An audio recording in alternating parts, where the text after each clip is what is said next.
الحمد لله رب العالمين وبه نستعين والصلاة والسلام على رسوله الكريم أما بعد أعوذ بالله من الشيطان الرجيم بسم الله الرحمن الرحيم يا أيها الذين آمنوا اتقوا الله وكونوا مع الصادقين صدق الله العظيم۔ ہمارے اور آپ کے معاشرے میں جس میں ہم اور آپ رہتے ہیں بہت سے امراض پائے جاتے ہیں، بہت سے نقائص، بہت سے معائب پائے جاتے ہیں، خرابیاں اور خامیاں اتنی ہیں کہاں تک شمار کیجئے، کہاں تک بیان کیجئے۔ من جملہ ان تمام تر خامیوں اور خرابیوں کے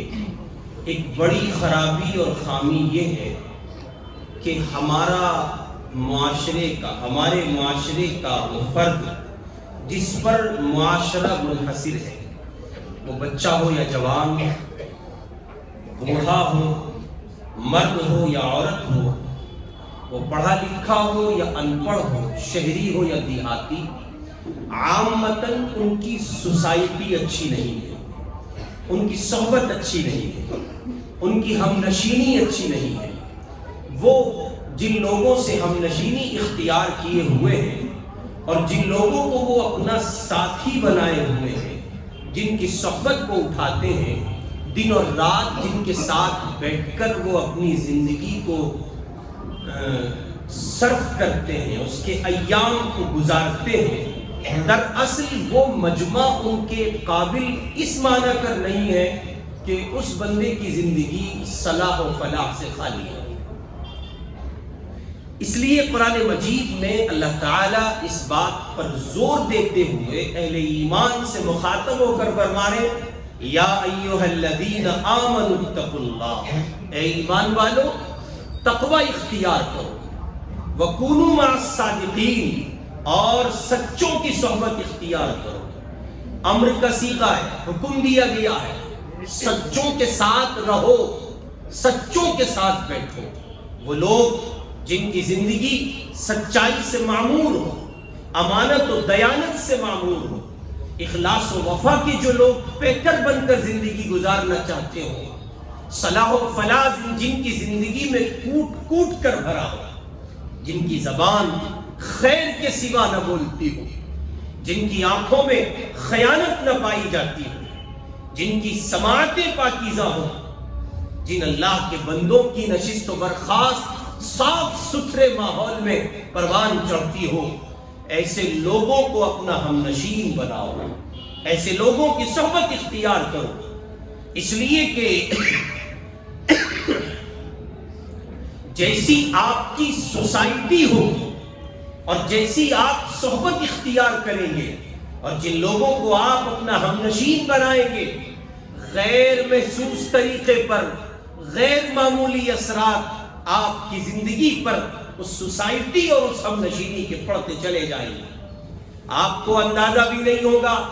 کہ ایک بری صحبت کے کیا کچھ برے اثرات مرتب ہو سکتے ہیں۔ آپ تو جھوٹ نہیں بولتے تھے، غیر محسوس طریقے پر یہ جھوٹ آپ کے اندر کیسے آ رہا ہے؟ آپ تو کسی کو گولیاں نہیں دیتے تھے، آپ تو ماں باپ کو ٹرخاتے نہیں تھے، ماں باپ کا سامنا نہیں کرتے تھے، آپ تو اپنے والدین سے عزت سے بات کرتے تھے۔ یہ کیسے بے عزتی کی راہ پر آپ چل پڑے ہیں؟ یہ کیسے اپنے ماں باپ کو آپ مطلوب کرنے لگے ہیں؟ معلوم یہ ہوا کہ آپ ان لوگوں کی صحبت اختیار کیے ہوئے ہیں، ان اللہ کے بندوں کو آپ نے اپنا ہم نشین بنایا ہے جن کی زندگی ماں باپ کی عظمت سے، احترام سے، عزت سے خالی ہے۔ یہ بات آپ کو بھی محسوس ہوتی ہے کہ آخر میں تو ایسا نہیں تھا، اور میں نے تو کبھی اپنے ماں باپ کو نظر بھر کر دیکھا تک نہیں ہے۔ ان کی عزت، ان کے احترام میں، ان کے رعب، ان کے دبدبے اور ان کے جاہ و جلال کے پیش نظر، ان کی حیثیت اور عظمت کے پیش نظر میں تو بہت دور رہا۔ لیکن یہ کیا ہو گیا مجھے کہ میں ان کا سامنا کر رہا ہوں؟ یہ کیا ہو گیا مجھے کہ میں ان سے نظریں ملا رہا ہوں؟ یہ کیا ہو گیا مجھے میں ان کی بات کو ترکی نظر انداز کر کے جواب دیے چلا جاتا ہوں، تب آپ کو اندازہ ہوگا اگر آپ کسی دانا، کسی عقل مند، کسی ذی شعور انسان کے پاس بیٹھیں اور اپنے اس مرض کا اظہار کریں، وہ آپ کو بتائے گا کہ آپ کسی ایسے کے پاس بیٹھتے ہیں جو خود ماں باپ کی تذلیل و تحقیر کرتا ہے۔ اس لیے میرے بھائی، ہمارے معاشرے کے جہاں بہت سے مسائل ہیں، ایک بنیادی مسئلہ یہ ہے کہ آج کا جوان اپنے لیے کسی سمت کو طے نہیں کر پا رہا ہے، اس کے پاس کوئی روڈ میپ نہیں ہے، وہ چل نہیں سکتا ہے کسی سمت میں، اس لیے کہ جن ہاتھوں کو اس نے تھاما ہے، جن قدموں کے ساتھ اپنے قدموں کو ملا کر وہ چلتا ہے، جن شانوں کے ساتھ اس نے اپنے شانے ملائے ہیں، جس زبان کو اس نے جس زبان کے ساتھ اپنی زبان کی ہم آہنگی اس نے اختیار کی ہے، جس شخصیت کی وہ بولی بول رہا ہے، اصل میں وہ شخصیت اپنے آپ میں صالح صحبت، اچھے صحبت اور کہیے کہ نیک صحبت اور نیک سوسائٹی کے اثرات اور اس کا کردار نہیں رکھتی ہے۔ اس لیے اللہ تعالیٰ کہہ رہے ہیں کونوا مع الصادقین، سچوں کی صحبت اختیار کیجئے، اچھوں کے ساتھ رہیے۔ اور پھر اسی بات کو میرے آپ کے آقا امام الانبیاء حضرت محمد الرسول اللہ صلی اللہ علیہ وسلم نے اتنے پیارے انداز پر نکھارا ہے۔ اللہ کے پاک پیغمبر کہتے ہیں مثل الجلیس الصالح کمثل صاحب مسکی، نیک صحبت، اچھا دوست، کردار والا بندہ، پیارا ہم نشین، صلاح و فلاح کا کردار رکھنے والا نیک بندہ جس کے پاس آپ بیٹھتے ہیں، اس کی مثال ہے اس عطر فروش کی سی، اس کی مثال ہے اس عطار کی سی، اس کی مثال ہے اس پرفیومر کی سی جس کے یہاں خوشبو بکتی ہے، جس کے یہاں عطر فروخت ہوتا ہے، جس کے یہاں خوشبو بیچی جاتی ہے، خوشبو بنائی جاتی ہے، جس کو عطار کہتے ہیں۔ اللہ کے پاک پیغمبر کہتے ہیں جب تم کسی اچھے ہم نشین کے پاس بیٹھتے ہو تو تم بالکل اس طرح سے جیسے عطر کی دکان میں کوئی بندہ داخل ہو، کسی پرفیومر کے یہاں جائے اور وہ خوشبو خریدے یا نہ خریدے، اس کو عطار خوشبو لگائے یا نہ لگائے، لیکن جیسے ہی خوشبو کی بوتل کا ڈھکن کھلے گا یا وہ اس کی دکان میں داخل ہوگا اور داخلے کے بعد جو خوشبوئیں پھوٹ رہی ہیں، اللہ کے پاک پیغمبر کہتے ہیں خوشبو لے یا نہ لے، خوشبو سونگے یا نہ سونگے، چونکہ عطار کی دکان ہے، اچھا ہم نشین ہے، اس کی دکان میں داخل ہونے کے بعد لازمی طور پر کسی صورت یہ خوشبو سے محروم نہیں رہ سکتا۔ اسی کو اللہ کے لاڈلے پاک پیغمبر نے کہا، ٹھیک اسی طرح برا ہم نشین، برا ساتھی، جھوٹ بولنے والا، دھوکہ دینے والا، دغا دینے والا اور کہیے کہ بے وفائی کی راہوں سے گزرنے والا، ماں باپ کی بے عزتی کرنے والا، اپنے چھوٹے بڑوں کا امتیاز کھو کر زندگی گزارنے والا، دوسروں کی بہن بہو بیٹی سے کھیلنے والا، آپ اگر اس کے ہم نشین ہیں، وہ آپ کا اگر دوست ہے، غیر محسوس طریقے پر اثرات مرتب ہوں گے۔ اور بالکل ایسے جیسے آپ کسی کباب سیکنے والے کی بھٹی پہ چلے جائیے،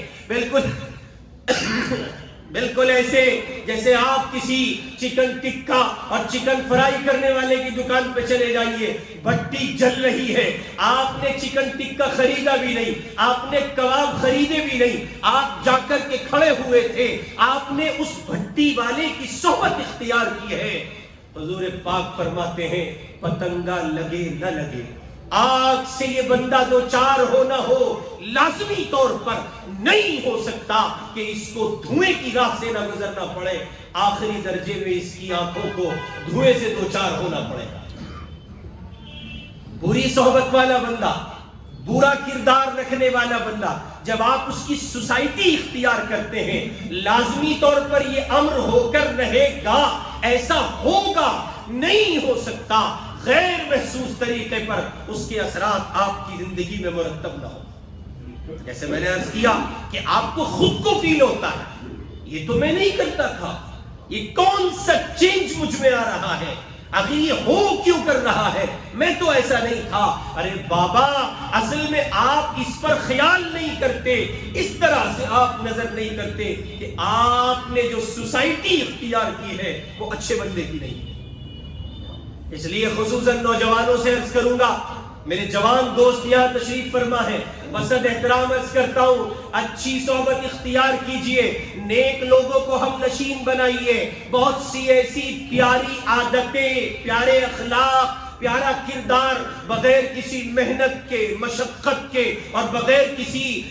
تسلسل کے ساتھ کسی عملی مشق کے آپ کے اندر اچھے افعال، اعمال اور کردار در آئیں گے، جن کے لیے آپ مستقل کوشاں ہیں، محض اس لیے کہ آپ کسی اچھی سوسائٹی اور صحبت کو اختیار کیے ہوئے ہیں۔ اسی کو حضور پاک علیہ السلام نے ایک موقع پر ارشاد فرمایا،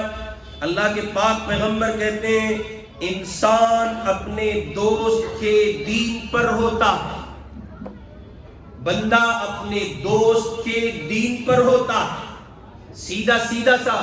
پہلو اور فلسفہ سمجھ لیجئے، جب آپ یہ جانچنا چاہتے ہیں، یہ دیکھنا چاہتے ہیں یہ بندہ کیسا ہے، اچھا ہے یا برا، بلند اخلاق کا مالک ہے کہ پستی کا شکار ہے، یہ ہے کیسا، بس اس کی صحبت دیکھیے، بس اس کی سوسائٹی دیکھیے، بس اس کے دوست دیکھ لیجئے، اس کے ہم نشین دیکھ لیجئے۔ جی ہاں، یہ ہو نہیں سکتا اس کے ہم نشین اچھے ہو اور وہ اچھا نہ ہو، یہ ہو نہیں سکتا اس کے ہم نشین برے ہو اور وہ برا نہ ہو۔ چنانچہ یا ایھا الذین آمنوا اتقوا اللہ وکونوا مع الصادقین، اس آیت کے ذیل میں علامہ آلوسی رحمہ اللہ نے روح المعانی تفسیر میں لکھا ہے، حضور پاک نے مکہ مکرمہ سے ہجرت کر کے جب مدینہ منورہ کا رخت سفر باندھا ہے اور اللہ کے پاک پیغمبر مدینہ پہنچے ہیں، تو حضور علیہ السلام کی صحبت ابو بکر نے اختیار کی تھی اور اپنے ظاہر کو حضور کے ظاہر میں ملایا تھا۔ قبا کی بستی میں قیام کے موقع پر حضور پاک علیہ السلام نے ابو بکر سے کہا، اللہ کے پاک پیغمبر سے ابو بکر نے کہا، اللہ کے لاڈلے حبیب آپ یہیں رکے، میں ذرا آگے چلے جاتا ہوں اور جا کر دیکھتا ہوں کیا نوعیت ہے، کیا ماحول ہے، بعد میں آپ تشریف لائیے گا۔ سارا مدینہ منتظر ہے، اللہ کے لاڈلے حبیب آتے ہیں، سارا شہر منتظر ہے، نظریں نہیں، پلکیں نہیں، دل بچھائے بیٹھا ہے، اللہ کا حبیب آ رہا ہے، لاڈلے محمد آ رہے ہیں، ہماری جان پیغمبر آ رہے ہیں۔ ابو بکر داخل ہوئے تو مدینے والوں نے حضور کو نہیں دیکھا تھا، مدینے والوں کی نگاہوں میں حضور پاک کا چہرہ نہیں تھا، وہ نہیں جانتے تھے اللہ کے لاڈلے حبیب کون ہیں۔ ابو بکر کا ظاہر اس ہم نشینی، اس صحبت، اس سوسائٹی، اس تعلق کے نتیجے میں اتنا ملتا تھا، وہ بھاگ کر آئے اور آ کر ابو بکر سے ملنے لگے، یہ سوچ کر یہ اللہ کے رسول ہیں۔ ابو بکر کا ظاہر اتنا حضور کے ظاہر سے ملتا تھا۔ علامہ آلوسی اس آیت کے ذیل میں اس کو بنیاد بنا کر لکھتے ہیں کہ نیک لوگوں کی صحبت اختیار کرو، سوال یہ کتنی، کیا اس کا کوئی پیمانہ ہے، کیا اس کی کوئی پیمائش ہے، کیا اس کو ناپا تولا جا سکتا ہے کہ کتنا بیٹھنا ہے؟ نہیں، فرمایا اتنا بیٹھو کہ تمہارا ظاہر ان کے ظاہر میں مل جائے، اور ٹھیک اس طرح جیسے اہل مدینہ حضور کو نہ دیکھ کر یہ نہیں طے کر سکے تھے کہ ان میں لاڈلا پیغمبر کون ہے، ان کا غلام کون ہے، انہوں نے ابو بکر کے ظاہر کو دیکھ کر مصطفیٰ کو سمجھ لیا۔ اتنی ہم نشینی، اتنی صحبت اختیار کرو کہ تمہارا ظاہر ان اللہ کے نیک سچے بندوں کے ظاہر سے پورے طور پر میل کر جائے۔ اس لیے میرے بھائی اپنے گرد و پیش کے ماحول کو دیکھیے اور اس بات کو اپنے پیش نظر رکھیے کہ آپ کہاں بیٹھتے ہیں۔ حضور پاک علیہ السلام کا ایک فرمان عالی، اللہ کے نبی نے فرمایا ہر بچہ فطرت اسلام پر پیدا ہوتا ہے، دنیا میں پیدا ہونے والے تمام تر بچے، وہ مسلمان ہو، ہندو ہو، سکھ ہو، عیسائی ہو، بدھسٹ ہو، جینی ہو، دلت ہو، پارسی ہو، آدیواسی ہو، وہ کسی سماج و قوم کے بچے کیوں نہ ہو، ہر بچہ محمد الرسول اللہ کی آمد کے بعد فطرت اسلام پر پیدا ہوتا ہے. یا یوں کہیے کہ روز اول سے ہر بچہ فطرت اسلام پر پیدا ہوتا رہا ہے. لیکن مسئلہ یہ ہے کہ وہ جس گھر میں پیدا ہوا وہ اگر ہندوؤں میں پیدا ہوا تو اس ماحول نے، اس صحبت نے، اس سوسائٹی نے، اس کردار نے ہندو بنا ڈالا. وہ اگر عیسائیوں میں پیدا ہوا تو سوسائٹی عیسائیت کی ملی ہے، بچہ عیسائی بن گیا ہے. وہ پارسیوں میں پیدا ہوا، مجوسیوں میں پیدا ہوا، جہان بھر کی اقوامیں ہیں. جیسا جہان ملا ہے ویسا انسان بنا ہے. سوسائٹی کو، صحبت کو بڑا دخلی اللہ تعالیٰ اس پر یعنی حکم فرما رہے ہیں، کونوا مع الصادقین. اس لیے میں عرض کیا کرتا ہوں اپنے بچوں کو خصوصاً اس کی تاکید کرو کہ وہ اچھے لوگوں کے پاس بیٹھے، وہ نیک لوگوں کے پاس بیٹھے، وہ اللہ کے نیک بندوں کی صحبت اختیار کریں. اور اس کی ایک بہت بنیادی مثال دے کر میں آگے بڑھتا ہوں کہ صحبت صلحاء، صحبت صالحین، اللہ کے نیک بندوں کے اثرات، صحبت کے اثرات کیسے مرتب ہوتے ہیں. اندازہ لگائیں ہمارے اکابر میں، بزرگان دین میں، علماء دیوبند کے سرخیل سید الطائفہ حضرت الحاج امداد اللہ صاحب مہاجر مکی رحمت اللہ علیہ، جو استاد گرامی ہیں، پیر کامل ہیں، شیخ طریقت ہیں، حضرت اقدس نانوتوی رحمہ اللہ کے جو پیر ہیں، حضرت امام ربانی حضرت گنگوہی کے جو پیر ہیں، حضرت حکیم الامت حضرت تھانوی رحمت اللہ علیہ.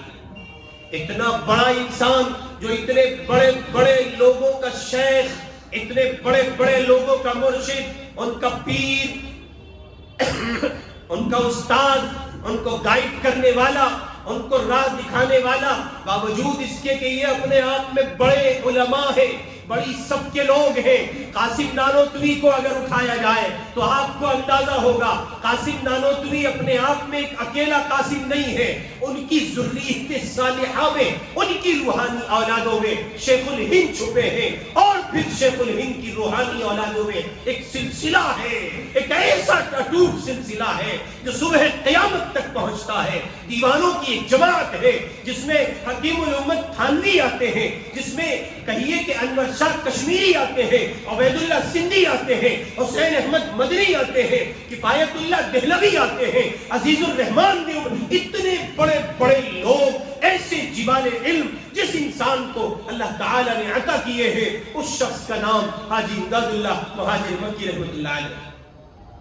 کسی نے حضرت حاجی صاحب سے پوچھا کہ آپ کو یہ جو دولت ہاتھ آئی، اس دولت کے حصول کا سبب کیا بنا، اس دولت کے ملنے کا راز کیا ہے، یہ سب کچھ آپ کو کیسے حاصل ہو گیا؟ انہوں نے کہا ہماری بستی میں جب میری عمر 4 سال کی تھی اس وقت سید احمد شہید رحمہ اللہ کا دورہ ہوا اور وہ ہمارے خطے سے گزرے.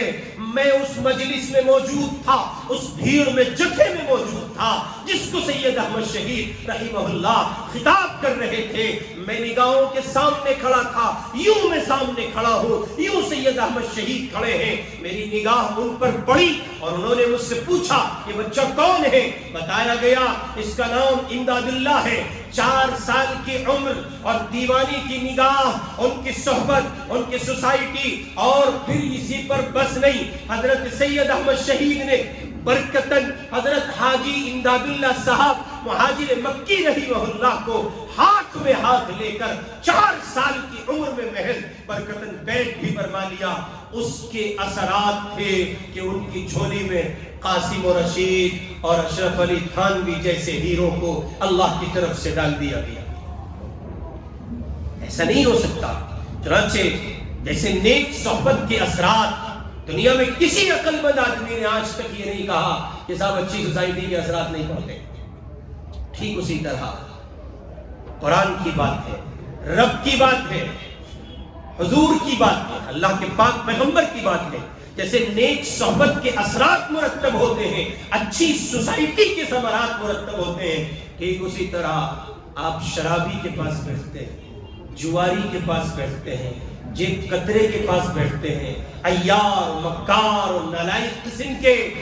بے کردار اور بے ضمیر لوگوں کے پاس آپ بیٹھتے ہیں، ان کے اثرات بھی آپ پر مرتب ہوتے ہیں۔ غیر محسوس طریقے پر وہ روش آپ اپناتے ہیں، ویسا ہی عنصر غالب آتا جاتا ہے، اس لیے کہ خیر و شر کے مادے سے ہم مرکب کیے گئے ہیں۔ جی ہاں، اسی طرح کی برائی ہم پر اور آپ پر غالب آ جاتی ہے۔ قرآن کہہ رہا ہے اسی بری صحبت کے بد اثرات اور زندگی کی بربادی اور خدا کی نافرمانی سے گزر کر موت تک پہنچنا اور پھر موت کے بعد میدان محشر تک پہنچنا، وَيَوْمَ يَعَضُّ الظَّالِمُ عَلَى يَدَيْهِ يَقُولُ يَا لَيْتَنِي اتَّخَذْتُ مَعَ الرَّسُولِ سَبِيلًا۔ قیامت کا دن ہے، تَعْرُجُ الْمَلَائِكَةُ وَالرُّوحُ إِلَيْهِ فِي يَوْمٍ كَانَ مِقْدَارُهُ 50 ألف سنہ، اس 50,000 سال کے دن میں سارا عالم جہاں موجود ہے، ایک بندہ ہے جو اپنے ہاتھوں کو اپنے دانتوں سے کاٹ رہا ہے، کھا رہا ہے، افسوس کر رہا ہے اور کہہ رہا ہے یا ویلتا لیتنی لم اتخذ فلانا خلیلا، ہائے کاش، ہائے افسوس، کاش میں نے فلاں بندے کو دوست نہ بنایا ہوتا، میں نہیں جا رہا تھا نیو ایئر کی پارٹی کو سیلیبریٹ کرنے کے لیے، وہ مجھے پکڑ کے لے گیا، میں نہیں جا رہا تھا سینما ہال دیکھنے کے لیے، فلم بینی کے لیے، وہ مجھے لے گیا، میں نہیں جھوٹ بولنا چاہتا تھا، اس کی صحبت سے یہ سب اثرات مرتب ہوئے۔ یا ویلتا لیتنی لم اتخذ فلانا خلیلا، یہ جو عیوب کی دنیا ہے، یہ جو عیبوں کی دنیا آپ میں درائی ہے، یہ جو آپ مستقل بگڑتے چلے گئے ہیں، یہ جو آپ پٹری سے ہٹے ہیں، یہ جو آپ ماں باپ کا سامنا کر رہے ہیں، یہ جو آپ خدا کے، رسول کے، قرآن کے، اسلام کے، شریعت کے باغی ہیں، جی ہاں یہ اسی کا اثرات ہے، اسی کے اثرات ہیں جو صحبت آپ نے اختیار کی۔